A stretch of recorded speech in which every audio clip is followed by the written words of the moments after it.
Hello, my name is Kathy Tiggs, and I'm the social worker at the HTC at UH Cleveland Medical Center. And this is my colleague. Hi, I'm Ed Kubler. I'm with the University of Texas Gulf States Hemophilia and Thrombophilia Treatment Center in Houston. And today we're talking about reveal or conceal, navigating the disclosure of a bleeding disorder. Disclosing has always been a really big topic whenever we do presentations or conferences. When we're in a meeting, a lot of times introductions include the disorder. Like, hi, I'm Paul's mom. Paul has a bleeding disorder. Paul has hemophilia. And sometimes it's hard for a parent or hard for a caregiver to separate the disorder from just regular introduction in life. So when we're doing a conference, that's something normal. Hi, I'm Jeremy's mom. Jeremy has von Willebrand's, right? But how do you say that in a normal population?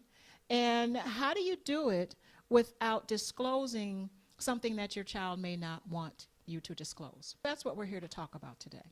We're going to talk about the pros and cons of disclosing a bleeding disorder, how it relates to other chronic health conditions, and how it evolves over time, depending on your age and depending on who you're around and who you may not want to know that you have a bleeding disorder, and then how social media plays into disclosure. And then don't you think, Kathy, that changes as they get older? It definitely does. Who those circles are that they really want involved and to know their personal medical information. It definitely changes over time. Yeah. So, and depending on the age, will determine what the pros and cons are for disclosure. Overall, though, some of the stigma that comes with disclosing a bleeding disorder is what might be healthy for me to do. Like, it might be very good for me to disclose the fact that I have a bleeding disorder. But the person that's listening, it might not be very good for them. That's right. Because it might not be information that they're able to handle or that they're willing or ready to handle. Yeah. Yeah, I've seen it where it was important to the parents that they tell everyone, because they see that as their support circle. Right. But right. to the child or to the adolescent, they don't want to tell anyone. That's and right. I think we begin to see those kinds of conversations come up under this. Under disclosure, right. And our next point is just that. It might lead to negative feelings or reactions of discrimination. And we know that that's present. We know that that happens. You as parents and caregivers and children, you know that some people finding out your personal information, they don't use it very well. That's correct. And they can use it against you. So that's one of the cons, where somebody might say, I just don't want anybody to know, right? And then it might be that my condition is hidden. I might not need to disclose. So unless I have some joint issues, or unless I have chronic bleeds, or I'm a woman with von Willebrand's who's, who has a lot of personal situations that I get into as a result of my bleeding, I might not want to tell. Exactly. Yeah. Exactly. Yeah. So, and that is a personal decision also. So it's almost like an invisible or visible condition. And also, when is it appropriate to tell someone? When does the person feel comfortable enough and confident enough to reveal? That's right. That's right. And once again, it's dependent on the age. Yes. Right? So, but some of the cons, though, the pros in disclosing is you get the information out there. You're held a little bit more accountable now when people know what you're supposed to be doing and what you're not supposed to be doing. So if you're in school and you're a teenager and you're saying, sure, I want to play football, and your friends and your coaches and your teachers and everybody's saying, no, wait a minute. You've got hemophilia. You've got some issues to where you can't play football. That's right. That's right. Also, I think your circle of support gets bigger. It does. When you are able to tell someone about your bleeding disorder and you feel confident enough in talking about it, you've just expanded your circle of support. And you also have opened yourself up that if someone wanted to use that, they could. So it really could be a for and against. But sure definitely could. on the support side, I've seen amazing support come for families and patients when they finally had the courage to talk about their bleeding disorder. Yes, and that leads to better mental health. Carrying a secret is really hard. Yes, carrying a secret is very hard, definitely. So, and the anxiety that comes with that, often when you're conflicted about disclosing, you're conflicted about how will that affect your daily routines and your daily activities, how it will affect your family responsibilities, and ability to work and finances and all of those types of things that disclosure or not disclosure can affect. Yes. And one of the things that we've talked about before is romantic relationships and disclosure. That is a big one. That is a big one. Yes. And we can't leave that out, because as kids grow, disclosure changes. The reasons for disclosure changes, and the emotional aspect of Yes. disclosure changes a lot. Yeah. And so these are the types of questions that impact health information management, how I manage what I tell, and when I decide to do it. Yeah. So it's definitely a big issue and a big topic. So let's talk about the evolution of disclosure. So in the beginning, as a child with a bleeding disorder, it's my mom and my parents and my caregiver that's doing most of the disclosure. Am I right? Yes. And as a mother, as a parent, telling your child about their bleeding disorder, as well as telling others in your child's social, especially as they get into elementary school, what does that mean? As well as, how much do I tell as a parent? And when do I tell it as a parent? Yes.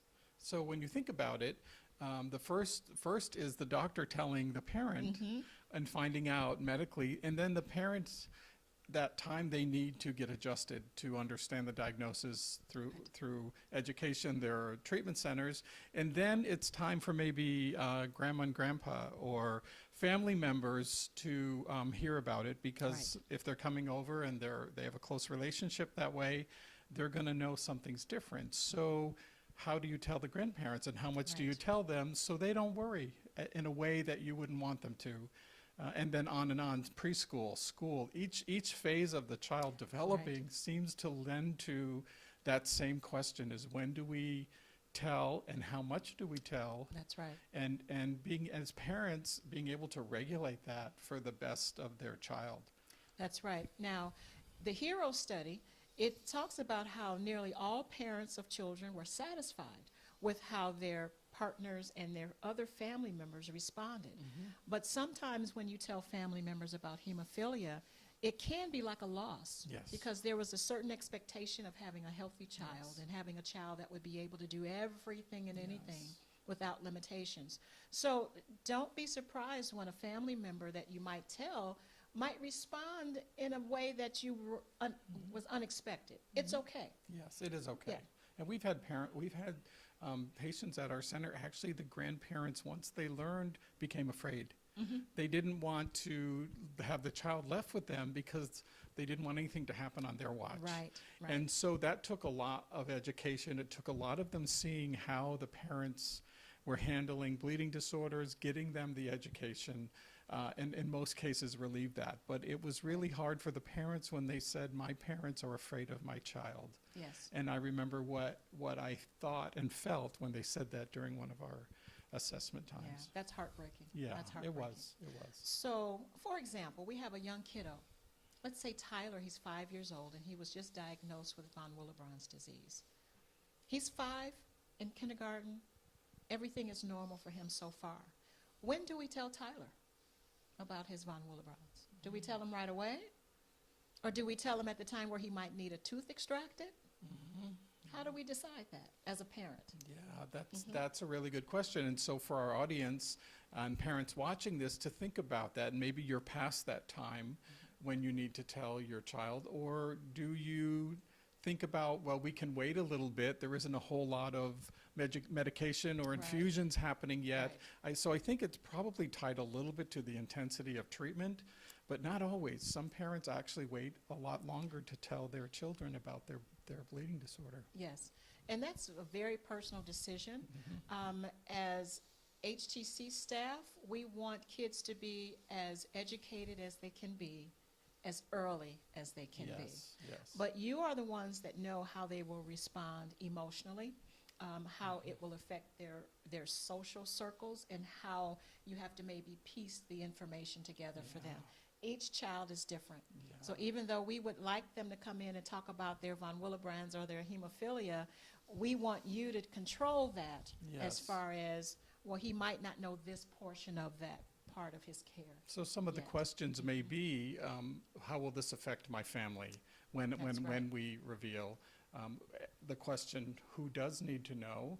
And then when and how should we tell Tyler and the rest of the family? So That's when right. you take those questions and you sit down with them, with your partner, you can begin to think about what is the best for Tyler and what's That's the right. best for our family, so we can deal with this and really maybe not have it be a secret, because it's going to come out eventually. It's really thinking about and taking care and how and when. That's right. Now, let's say the kids get a little older and they're going to school and they are in the care of someone else now more than they are in your care. So disclosure changes. It's necessary now that we tell people about Tyler's care or the care of your child, and that we let them know how they can best take care of them on school grounds, as well as how they can best communicate with us as our children are there 5, 6, 7, 8 hours a day. Yeah. And not only extended time in the schools, but in the community now. Because as children get older, they're around, they have play dates. And they want to go out and they want to join certain social groups. And we want them to be able to do that safely. So it's time to disclose to people that you may not normally have disclosed to. Yeah, so safety is the key here.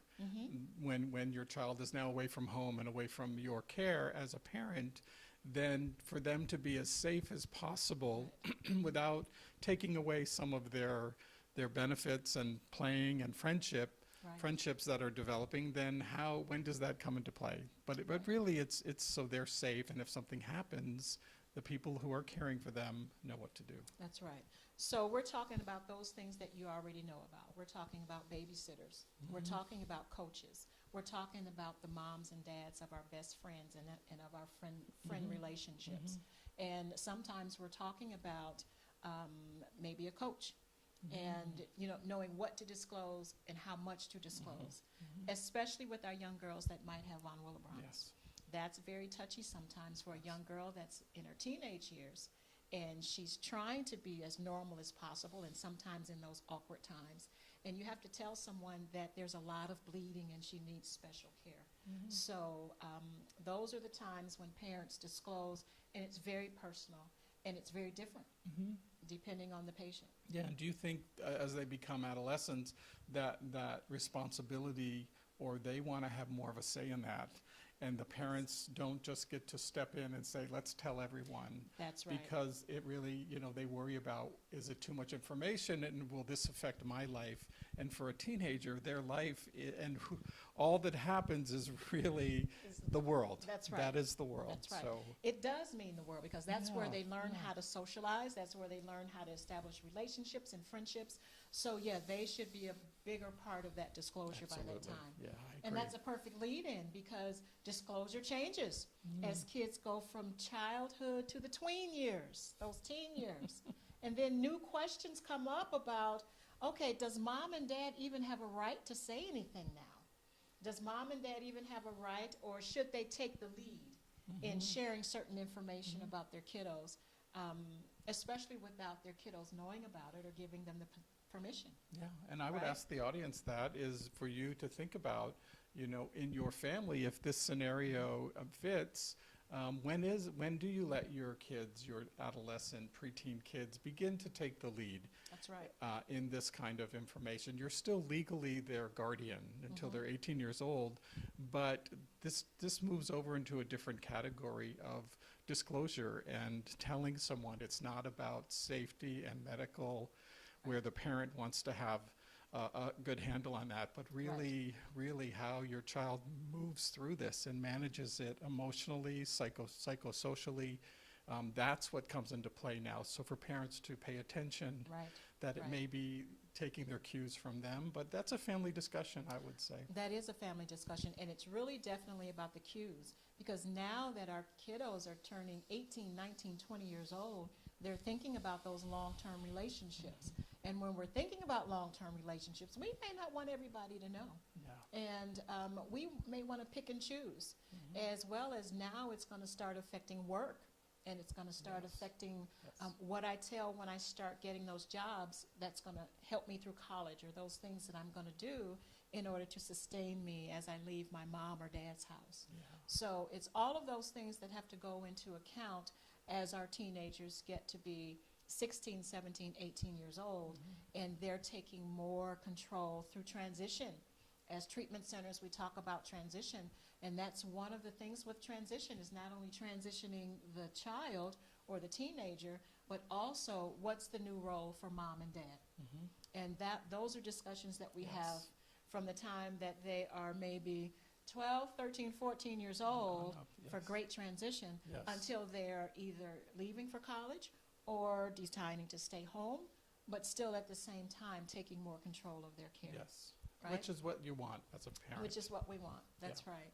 So the HERO data says 2 out of 3 young adults with hemophilia agree that it's not easy for someone to understand their issues with hemophilia. As well as 3 out of 5 young adults report that most or all of their friends know about their hemophilia, but at the same time, about 2 out of 5 young adults have had a negative experience disclosing. So that's why it's got to be a partnership between the child, the Yes. adolescent, the young adult, and the family. Yes. Yeah.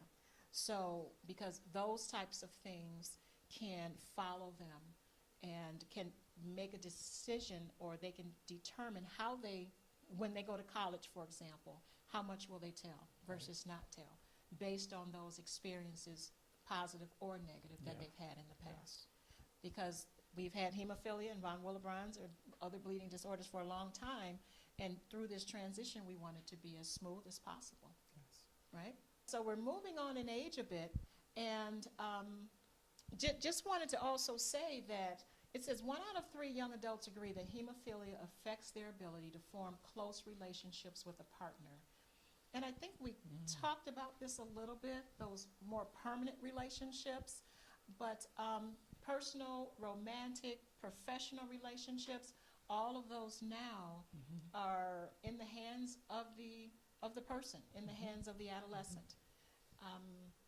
For example, you're going to get this information about a young girl who got birth control pills in her pocket, and she's in a new relationship, and she's dating, and she doesn't want her new relationship to know, first of all, these pills are not because I'm sexually active, but they're because I have a bleeding disorder, and they've got something inside the pill that can take care of me.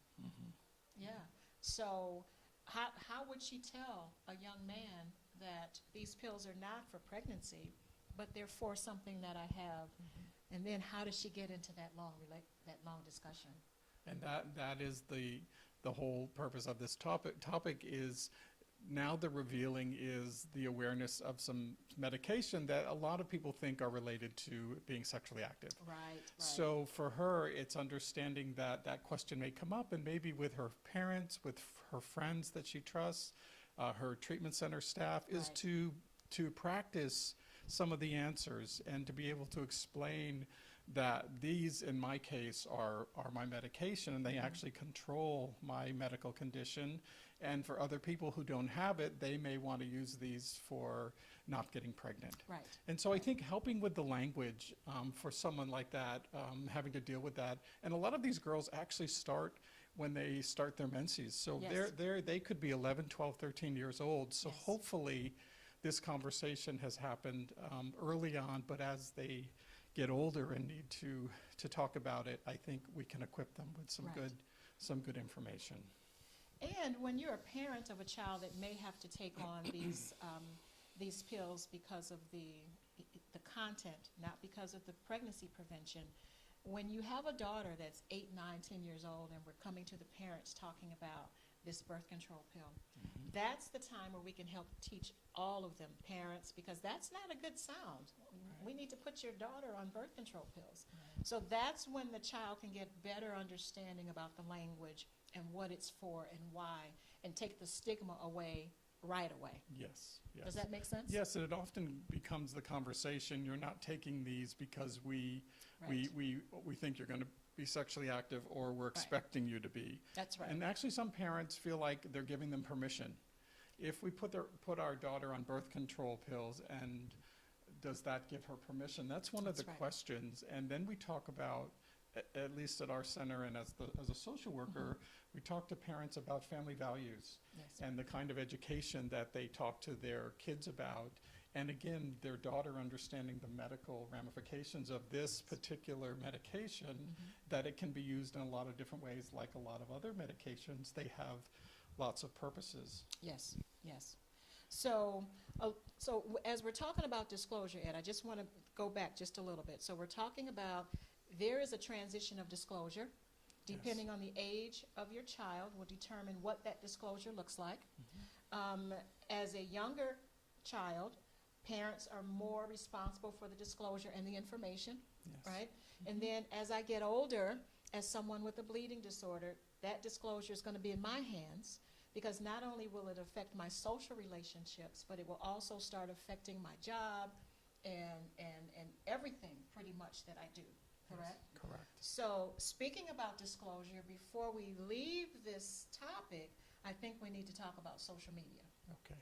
Because social media has such a huge impact on everything that we as a nation, as a world, because social media hits world view, Yes. right? And if you don't want to disclose your bleeding disorder, how do you not do that when you might be on social media talking about a conference that you just went to? Correct. Or talking about, oh, I wasn't able to go to school today, and here's the picture of me and my crutches because I had a knee operation. So pictures stay a long time. So it says that 26% of adult internet users reported watching or reading about other people's health and medical experience online within the past year. I've got some moms that go online purposely to connect with other moms about their child's bleeding disorder, as well as try to find out what's new and innovative now as it comes to care, as it comes to responses to certain issues. They are finding it online, Yes. which means that those people that are posting it, they're not worried about disclosure. But at the same time, you have to know as an audience that people are out there searching out information and it's readily available. So if you don't want to disclose, don't do that. Don't put your information about your child, about the condition, because especially with older children, that information can be in the hands of an employer, or it can get in the hands of someone that might discriminate against our children, not purposely, but just because they don't have all the information. Correct. Right? Yeah. And then also 16% of adult internet users have looked online within the past year and searched for others who have similar health concerns. So it's okay if that's what you desire. There's no problem with that. But at the same time, knowing that privacy, the term privacy and disclosure changes when you're doing that and when you're seeking out that type of support Yeah. and help. Yeah, and as parents, it's amazing how much information a stranger can get about you and your family. Not even just your medical condition, That's but right. but I think the messages on social media is a really positive avenue It is. for connecting and getting information and building your circles of support, but also to bring some awareness to you all and to your kids that it is also open and available for anyone who wants to look. That's right. And when you're talking about social media, did you know that physicians and doctors use social media in order to talk about ideas and Yes. studies and Yes. breakthroughs and things like that?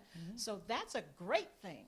So it globalizes medical care Yes. for families, and that's a good thing. So we hear so many negative things about social media, but it also has some positive effects also, Absolutely. as well as the emotional support that it offers that we talked about at the beginning of this session. Yeah, and I would say, and we probably talked about this before, is do you believe everything you read Yeah. on the internet? And That's and that question comes up whenever we talk about social media. And of course, when people think about it, they say no. But a lot of people go there for their information. That's So again, the other taking care regarding social media is to make sure you're getting the accurate information, that the sources are the people who actually know what it is you're getting, because a lot of people in wanting to just help put out information, but it may not always be factual or accurate. That's right. That's right. Now, the last thing that I wanted to talk about as far as social media is vlogging or video chatting, right? So when I was a kid, we thought that was something space age and that it would never come about and that it would come about in the year 2050. Mm-hmm. But it's here, and it's right at our fingertips. So when you're talking about video chatting and talking about that, it does allow for deeper social connections to happen. When you meet somebody at a meeting now, if you go to one of the conferences that are readily available through your local or national chapters, you can come up with friendships and learn those types of, okay, so what do you do when your son has this situation going on? And I'm having problems with my son treating. He's 18 years old and he's not treating. You can just go to the video chat and share information. But also remembering that, once again, that's a part of disclosing as you have those discussions. As well as there are some ad hoc groups out there that form social networking groups that get on and chat as a group. Yes. So once again, just bringing it back to disclosure, when you're getting on and when you're chatting as a group like that, just being careful what you say, and how in depth you might go. Because as parents, sometimes we look for support. Right. And we're looking for support based on our individual circumstances, but at the same time remembering, oh, I'm sorry, my daughter is 16 years old and she may not want me to say that. Yeah, yeah. Yeah, or my son is 17 and he really didn't want anybody to know that. Yeah. The other aspect is if there's a lot of people in our community that are in the business Yes. of bleeding disorders. We have lots of patients and family members who actually have bleeding disorders who work in industry, Right. that they really understand the hat, that when Right. you're in these video chats and these circles, that you're there as a parent or someone with a bleeding disorder and not there to get business. That's And I right. think that's the other risk with social media is there are people looking for growing a business. And that as families and patients, they just need to be aware. Those people can also be incredibly helpful with information, but there are places that they can go to learn that. Right. And so that brings it back to who's using my information, what are they using it for, and how will that affect my future, as well as how will that affect my right now, me in the moment right now. Right. Disclosure is so big, and we were not able to cover everything just in this short presentation, but disclosure we know is very personal, and each child is very different when they talk about disclosing. And you know, I've got an 8-year-old that comes in and he does all of his reporting back for the year. He tells me how much factor he uses, and he doesn't want mom and dad to talk for him at all. And then I had a 49-year-old man whose mother talked for him throughout his whole clinic visit. And so she's the one that's responsible for sharing his information whenever she feels it necessary. So those are the end of the continuums, and most families fall somewhere in between. So whatever's best for you and whatever you decide as a family, and you can talk to your treatment center, the social worker, the doctor, teachers, coaches, whoever it may affect, and come up with your own plan. And I think that's a really good way to go about it. I think that's a great ending to this Great. session. He's in agreement. Yeah. Okay. Thank you. Thanks.